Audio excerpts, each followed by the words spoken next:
Most cities across America are known for one-party politics, and they're usually Democratic.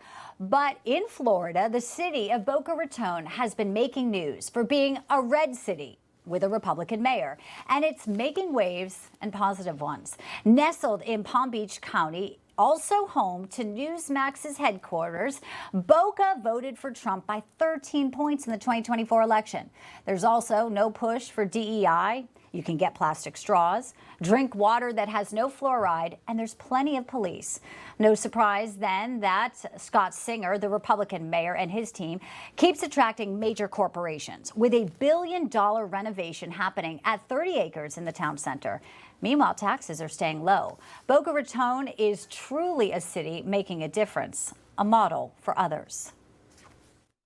We are not Fort Lauderdale. We are not Miami. We don't want to be. There's something special about Boca Raton. Mayor Scott Singer, celebrating its centennial in 2025, is proud of the past, present, and future. Going back to the days when IBM invented the personal computer here, we have welcomed business, and we found it to be a very welcoming place for businesses with low taxes by trying to streamline regulations, which we've done in spades in the last few years. It reminds me a lot of Italy, you know, the way the restaurants are situated. I mean, everywhere you look is like just summer paradise. So that's what's really special about this place. And, you know, an influx of people, you know, all my age too. With a median age 25 years younger than Palm Beach to the north, A-rated schools, the lowest property tax rate of any full-service city in Florida, and among the highest paid police department. Safety is a big focus for Mayor Singer. Recent reports Florida Atlantic University may be the home to Donald Trump's presidential library now has Boca in the national spotlight. Boasting award-winning beaches, nature preserves, miles of bike paths, cultural sites, and the world-renowned Boca Raton Resort. Developer Carl Klepper arrived in the 1990s. He sees massive growth due to the mayor's work. The first real major step was putting the Bright Line in, which allows people to experience Boca Raton when you live in another area. It's definitely going to be good for development and growth and for commerce. And while we have 14,000 businesses here and 40-plus publicly traded companies, we want more. And Newsmax, yes, is among the publicly traded companies right here, headquartered in Boca Raton. So when you're watching Newsmax or N2, our streaming network, now you know where we are. We're very proud that Newsmax is the most recent of our new publicly traded companies here.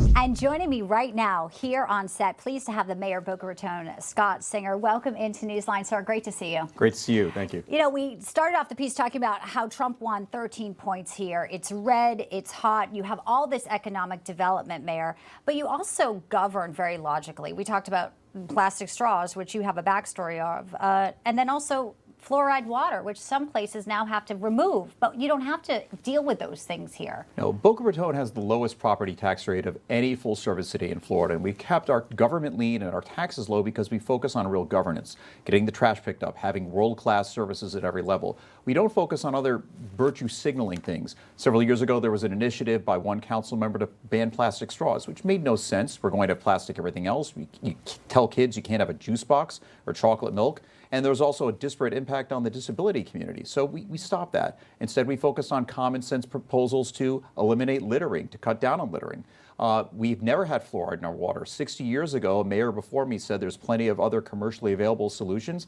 And the city, every 10 to 15 years this issue has come up, said we're just going to keep it as is. We're ahead of the curve of other states. Yeah, and speaking of other states, wow, New York, there is some talk about people wanting to flee because Mondami has the potential to be mayor. And I know that you have a new initiative with the America First Policy Institute, a mayor's council you're launching, so you'll be able to go to D.C. and interface. Tell us about what your reaction is to New York first and then your vision so other people can learn from the governing you're doing here. Sure. For decades, we've been attracting the best of New York and the best of larger cities, fleeing high tax, high crime, high regulation jurisdictions. New York City, where I lived for 10 years and before I came back, thankfully, to Boca Raton, is about to get a lot worse if what we see proposed on Tuesday goes forward. Billions in taxes driving companies out. efforts to cut down on police. In Boca Raton, we've not only funded police, we have the highest starting salary of any city in the Southeast. We value public safety. That gives the quality of life that allows us to have 14,000 businesses, 40 publicly traded companies, and so much more. Great talent. So it's going to get a lot worse. I had one broker yesterday morning tell me that he'd gotten 3 inbound calls that morning alone, the day after the primary, for businesses looking to come from New York to Boca Raton. So we welcome you.